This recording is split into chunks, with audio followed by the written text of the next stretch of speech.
I'm gonna name you 5 writers that are really rocking my world right now in these dark times. 5 true original. 5 writers who were completely walking to their own fucking drumbeat and yet are master craftspeople. Number 1, Eve Babbitt.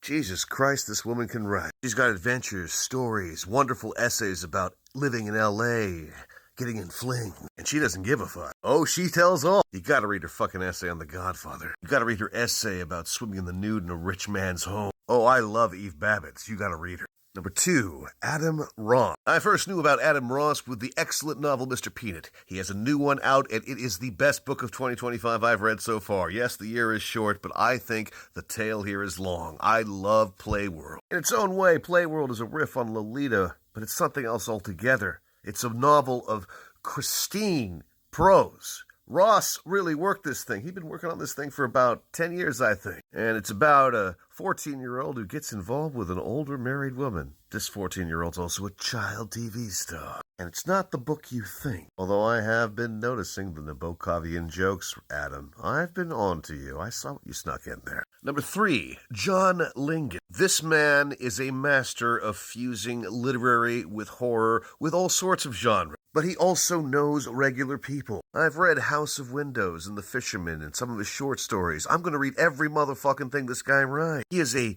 masterful stylistic animal, but he does so without being showy. Because for Lingan, it's the people first and the style second.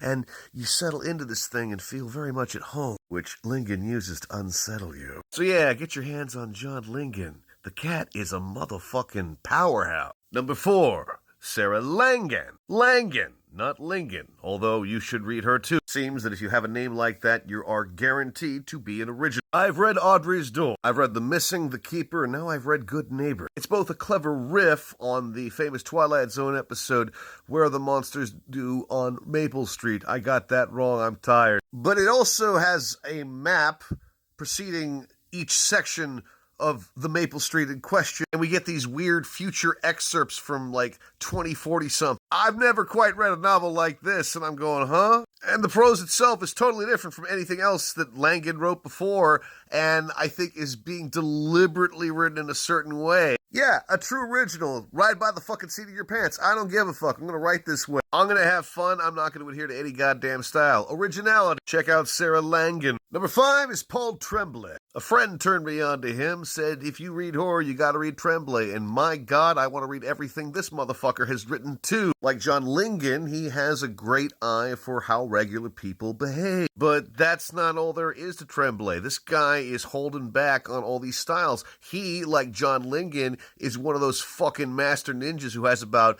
65,000 tricks, and he's not even flashy about it. That's how much of a fucking awesome artist he is. Paul Tremblay can take the cabin in the woods kind of scenario and make it completely original, totally fresh. That's not easy to do. Like, this guy is very aware of tropes, and he is trying to squeeze unusual invention out of the familiar. So yeah, man, Paul Tremblay. Horror fiction is really actually where you will find the real literary innovators. The people who write the best in horror, they're taking more chances than mainstream bore. And those are 5 writers you should read. They are absolutely lifting my spirits, and I think they will lift yours. Here's a list right here, in case you forgot it.